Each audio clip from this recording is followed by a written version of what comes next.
നല്ല മഴ വരുന്നുണ്ട് കേട്ടോ. ചെറിയൊരു കാര്യം പറയാൻ വേണ്ടിയിട്ട് ഞാനിപ്പോൾ വന്നതാണ്. പണ്ട് കാലങ്ങളിലൊക്കെ ആളുകൾ മരണപ്പെട്ട് കഴിഞ്ഞാലേ എങ്ങനെയാണ് പള്ളിക്കാട്ടിലേക്ക് മറവ് ചെയ്യാൻ വേണ്ടിയിട്ട് കൊണ്ടുപോയിരുന്നതെന്ന് നിങ്ങൾക്കറിയില്ലേ?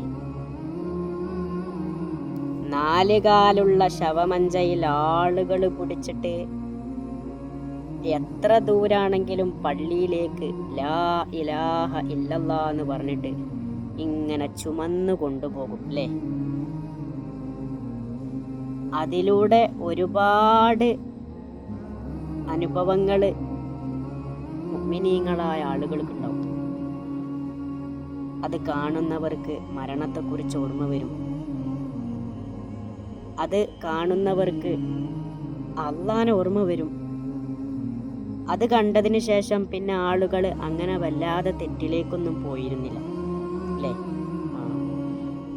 ഒരു പേടി ഉണ്ടാവും, ഒരു ഭയഭക്തി ഉണ്ടാവും അത് കാണുമ്പോൾ അല്ലേ? മാത്രല്ല അതിങ്ങനെ ചുമന്നു കൊണ്ടുപോകുമ്പോൾ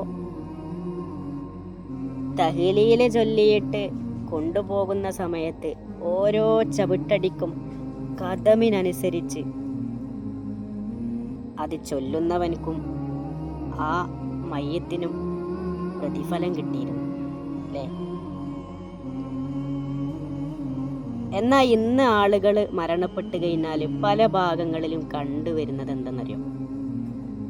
ആംബുലൻസിലേക്ക് അങ്ങോട്ട് കയറ്റും, എന്നിട്ട് നേരെ വിടും പള്ളിക്കാട്ടിലേക്ക്. അതാണോ ശരി? ചുമന്നു കൊണ്ടുപോകുന്നതാണോ ശരി? നിങ്ങൾ പറയും.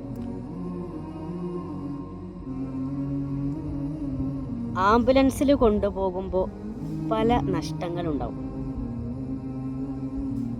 ആളുകൾക്ക്, കാണുന്നവർക്ക് അങ്ങനെ മരണത്തെക്കുറിച്ചൊന്നും ഓർമ്മ വരില്ല.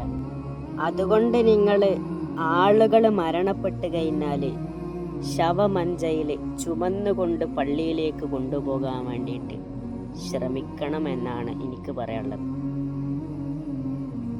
അപ്പോഴല്ലേ ഈ പാട്ടിനൊക്കെ അർത്ഥം ഉണ്ടാവുള്ളൂ. കുതിരപ്പുറത്ത് സവാരി ചെയ്തവരല്ലേ, ശവമഞ്ച യാത്ര ചെയ്തതത്ഭുതമല്ലേ എന്നതിനൊക്കെ